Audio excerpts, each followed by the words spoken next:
Welcome to Journeys and Journals. It's my privilege to talk history, and today's show is a history indeed. We're going to San Francisco, and my guest today is from San Francisco and also lived history. Welcome to Journeys and Journals. And your name is Mr. Fields. Yes. And you've brought along this young whippersnapper over here. This is our son. Your son. Yes. Well, your son just told me your first name was a little different than what I'd heard, so we'll let him introduce you as Freddie Lee Fields. Freddie. Lee Fields, yes. Okay, Freddie Lee. And that's what they called you when you were a little tyke? Yes, Down where? in Gauss, Texas. So you're a Texas kid. Seguin. Sedin, Texas? Yes. Now, Oregon's a long ways from Texas, and you only got as far as California. Yes. That's where I settled. I went other places, though. Okay, well, we're going to learn a lot more about it.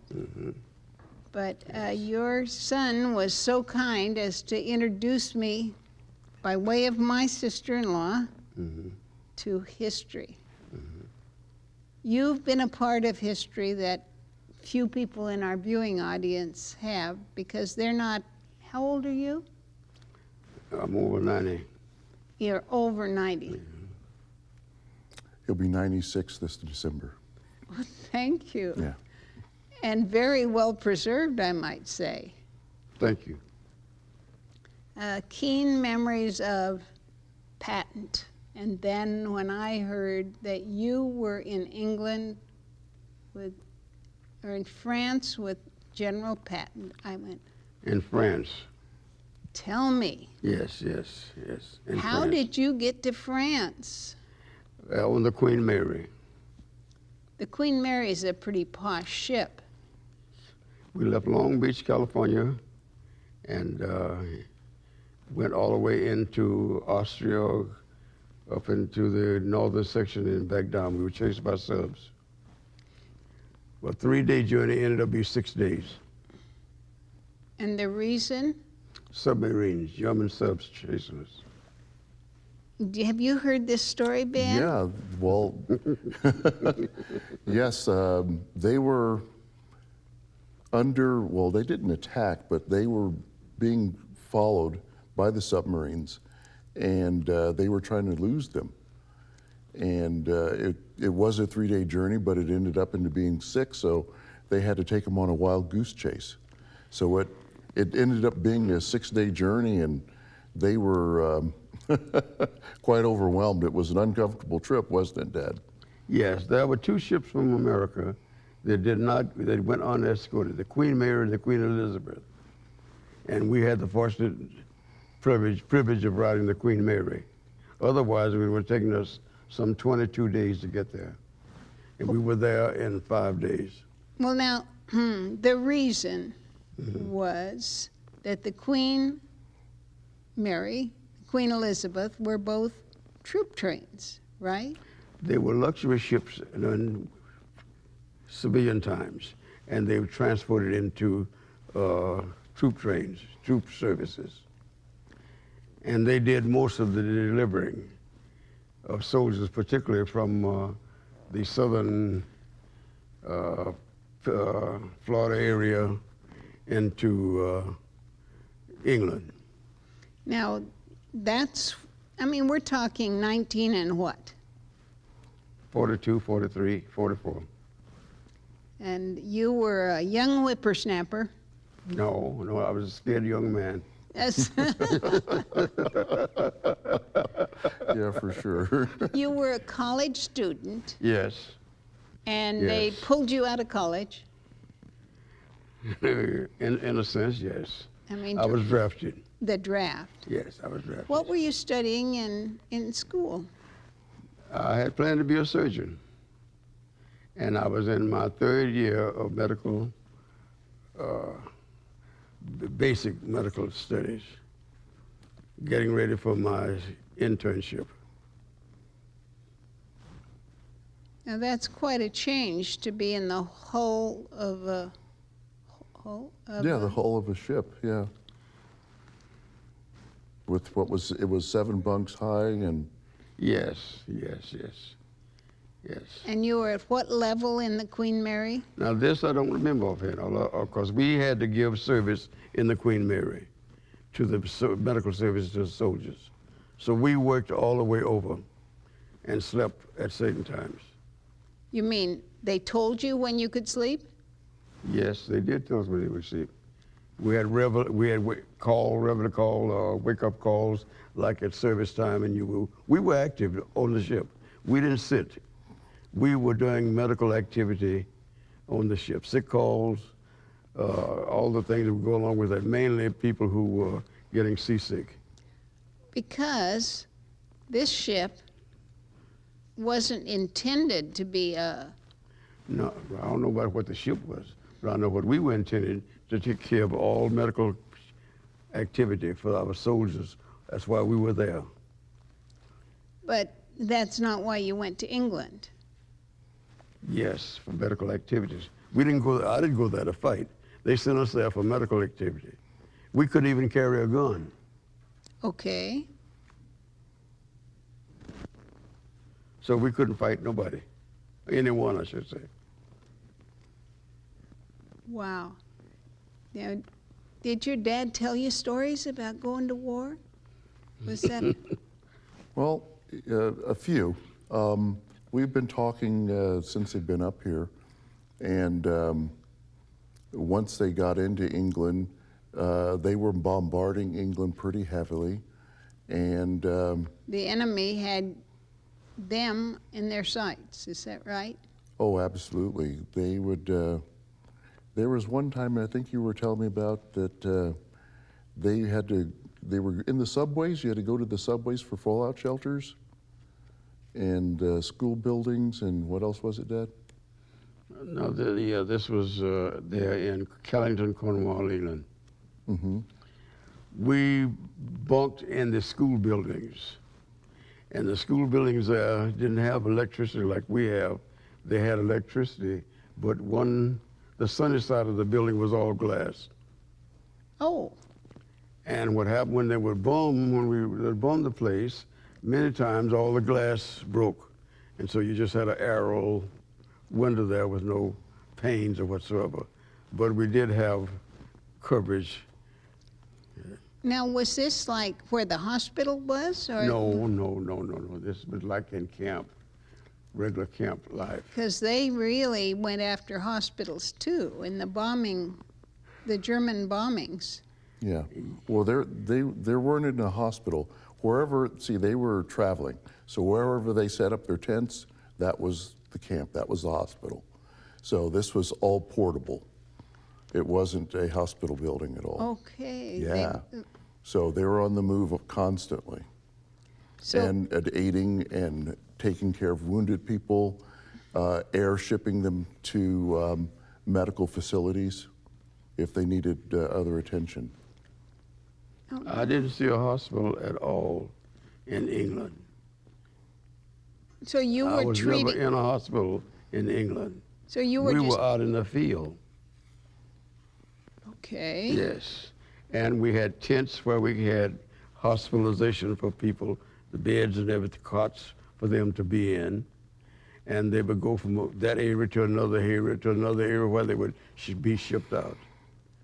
Listen, this is war. Folks, remember that line. Remember, This this is is war. war. Yes.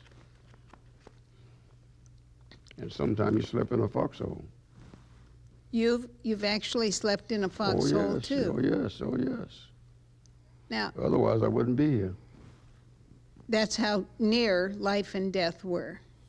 What? So close between life and death. You I ran. wouldn't want to get any closer. Sometimes the airplanes would come over and what we call strafe, where they shoot on the ground, and we had to get in these foxholes to keep from being shot, hit by bullets. While you're working in a No. hospital. You know, you wouldn't be working then. You'd be working towards the hole. Well, now, you didn't always stay in England. How was No. it that, We were, D-Day, I was in, I think, the 9th wave. And to my knowledge, it was 27 waves. That's different groups going over. okay, When we arrived, water was up to our necks, and we had to hold our equipment over our heads so it wouldn't get wet. what, And that water's cold over there. you were by sea? You were, By what? Yeah, the English Channel. that's how you got, Oh, yeah, the ships couldn't get any closer. so you were soaking wet. That's right. Very much so. Everybody. Not me, just everyone. That's tough. Well, we've been trained for that. We've been told that was going to happen. In fact, we might have to swim, somebody, they told us. And But did it you, wouldn't do you any good to try to go back because somebody behind you. And that's when you'd be shot automatically. you know all these stories about your dad? No, I haven't told him all that stuff. Yeah, not all of them, but there's quite a, war is not a pretty picture. No. It's something that you never No. forget. If certain things come up with you, brings out certain things. When we landed, everything was up head high. And we had stationed in areas where they had gunners shooting to keep the Germans from occupied so we could get to the next, to get to land, so they wouldn't be shooting at us. See, the Germans, they had a fortress. Yes. With the walls, they were Yes. really thick, so Yes, that that's the right. bombs couldn't penetrate. That's right. And they were shooting down on the beaches. Yes. And they had a higher level advantage point than the Americans did. Yeah. And so as they were landing on the beach, a lot of Americans lost their lives, and you'd had to literally climb over bodies to get a That's very vantage true. point in the That's beach. Very true. And it might be your buddy too. You see that a weight on him. If he was alive and could go, you'd help him. But if he couldn't move, you wouldn't bother with him. And that's part of the story that you've lived through. Oh, yes. And it's with you to Yes. today. Yes. Yeah. We'd like to put our arms around you and give you a big Yes, hug. Yes. Yes. That's okay. The Lord has been good, very good, all the way. Yeah. Yeah, Yes. your turn. Yeah, it's No, she's living very living good. through something like that. Yes. It brings up a lot of emotions. Yes. My brother was in the Vietnam War, and I've talked to several people that have been through war, and it's something that it's an imprint that you never forget. And going through that is a very difficult experience, something that you wouldn't want anyone else to experience. And especially if you're seeing your best friend die in your hands, Yes. that's something that you never forget. Yes. Well, I am thrilled to death that your father chose to be on this show and let us hear the story, you know, so soon. These men and women who gave so much for our country. Yeah. Uh, A lot of people don't even realize what went on. No, and we're just thrilled that you came to Grants Pass to film today. I didn't come. I didn't know I was coming for this. Yeah, but Yeah. your son, Well, that's okay. That's No, okay. I won't hold it They against came you. up to visit, so I won't here hold it we against are. you. and you know, Better Life TV is going to San Francisco almost as we're speaking. And your friends there in San Francisco will be able to watch this show. I'm looking forward to the addition of that Yes, whole yes, area from Santa Rosa on down to South Bay Uh-huh. and hopefully East Bay, where I've got family. Mm-hmm. Your story in San Francisco, when did you go there? After World War II. 1942? Or what is it for? I've forgotten now. After World War II, Right. yes. Is it 46 or It 7? had to be 46 years when he Yeah. got married, yeah. Because you'd met this lovely lady long before your marriage. Yes. What was that story about? Well, we kind of grew up together and became closely connected in writing and things of that sort, yeah, yeah. When you were how old? Mhm. She was just a schoolgirl, right? Y'all just a schoolboy too? Yeah, I guess. Oh, gee whiz, I guess her father and my aunt, who reared me after my mother died, married, and that's when we became close together. I don't even remember the year. Because you'd been orphaned at an early age. You had a tough beginnings. You know, I had a very good beginning, as far as I knew, and I didn't know any better. Well, No. My stepfather and my mother, they were very close people. They enjoyed a lot of things. And they were also masonry people, and they did a lot of traveling and that kind of thing. So we were always going to a lot of activity around in our area. Yeah. and we're talking Texas. Yeah, you're talking Texas. Anything from Dallas to Houston to El Paso, that kind of thing. That's your, and they were masonry? What's that? Masons. That- That was a kind of a large thing that was kind of popular at that time. Oh, a lodge. Yeah, Yes, sir. lodge, yeah. My father's stepfather, he worked the railroads, and he would travel and repair train track and all over. They moved him all over the place. The top picture, that's the one of my dad's mother and his sister, and that's a friend of theirs. And then the next picture, that is a picture of my mother's family. Uh-huh. And they knew one Now, another. this is my father's nephew, Sam Thompson. Oh, I wonder. Yes. So mother and so the family was right there in the same community, and so you were raised by relatives since you were a little kid? From 9 years old, yes. Hattie Leonard took me over at in 1927 in around December, as I remember. And my sisters, I had two sisters, and they went to my stepfather's relatives, Barry Thompson, And they raised them. And the contract was that both families were to visit with each other twice a year. So the children could get to not lose contact with each other. This was by your judge. okay, how interesting that Yeah. the judge would. Yeah, because there was Well, the three judge- siblings, and Yeah. they were separated. So, And different families, background families, right. from different fathers.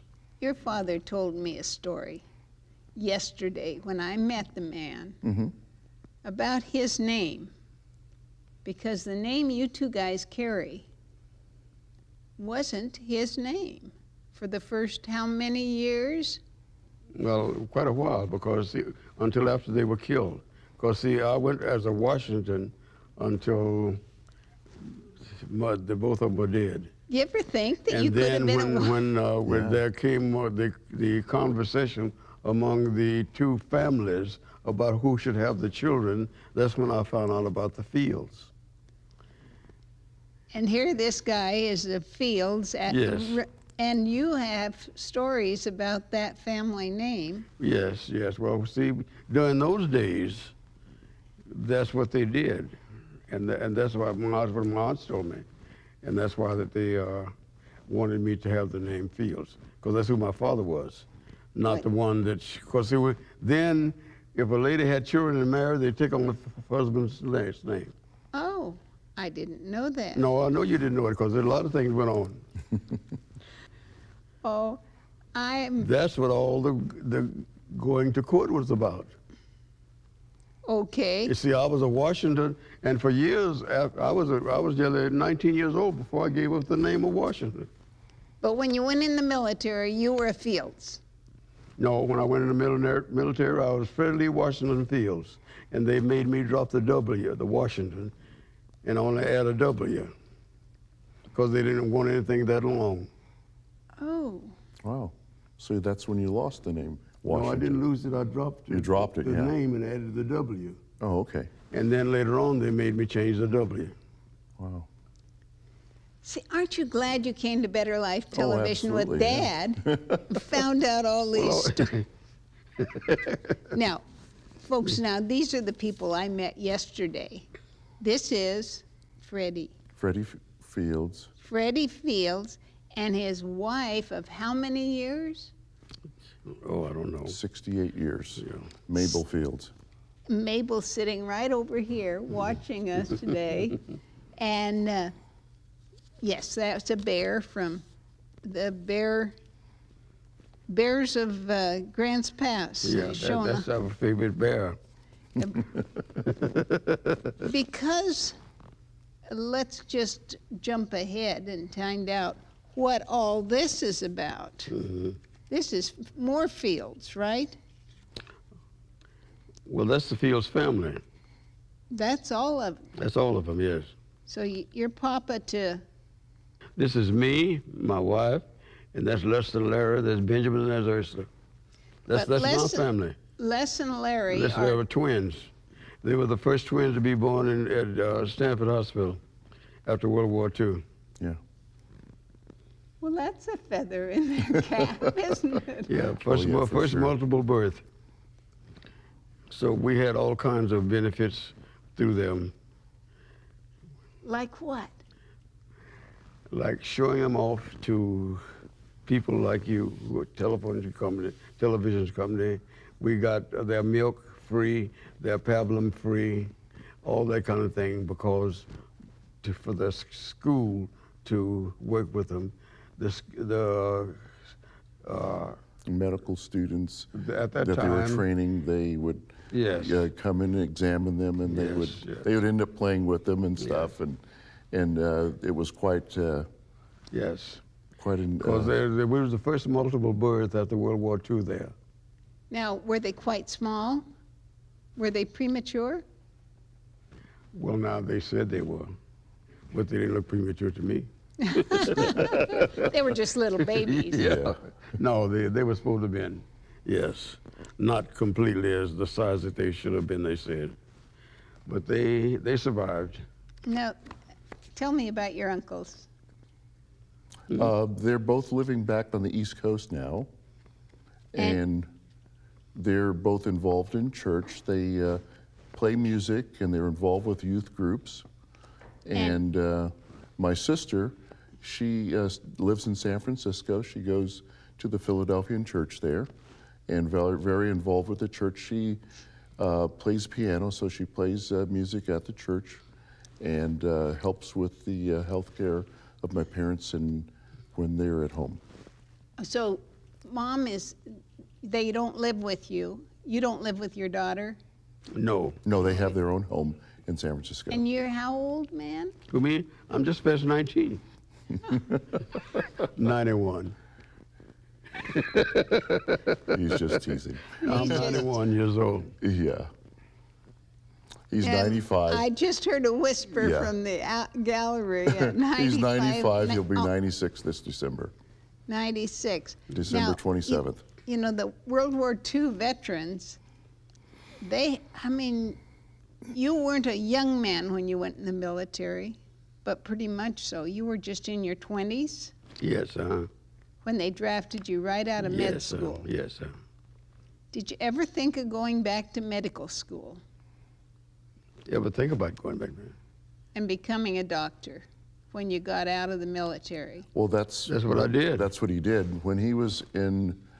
Well, they moved. That was why they moved to San Francisco, because my dad was going to be a podiatrist, and he was going to school there. And when the twins were born, that was the end of going to school. So then he became a nurse and worked there at then it was called Langley Porter, and later on it fell under UC Med Center, and he was a psych tech there for many years and a nurse. Now, I met Ben at the hospital when I was there as a patient, and I had no idea that this family connection of medical people. Yes, Yeah. yes. That's it. Did Dad have an influence on you? Well, obviously, and I didn't really realize it, for years I'd been around the medical, families with my parents at home. Later on, my mother went to school and became an LVN nurse.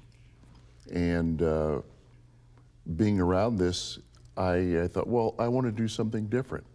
So I decided to go into the automobile profession and did auto body and paint. And little to my knowledge that the Lord has ways that turn the tide and redirect you. And I'm in the medical profession now, and I love it. It's like, why didn't I do this before? And if you ever need a strong person to help you walk those first few steps after you've had surgery, be sure to get Ben. That was where I met this guy, and I am so grateful for the professionalism you bring to the. I'm waving the flag. This was what you saluted, right? Yes, All those years. Yes, Across the country, across the ocean. I'm going to ask you, does it still look as beautiful to you as it did then? The red, white, and blue? More beautiful now than it did then. Because I saw a man carry the flag who was shot, and the flag went down, the fellow next to him had to pick it up. We wouldn't let the flag droop or drag. Thank you so much for sharing your story with me. These are wonderful, wonderful stories of courageous history. And those of us that know and love, I'm going to ask you to come back and tell about San Francisco sometime.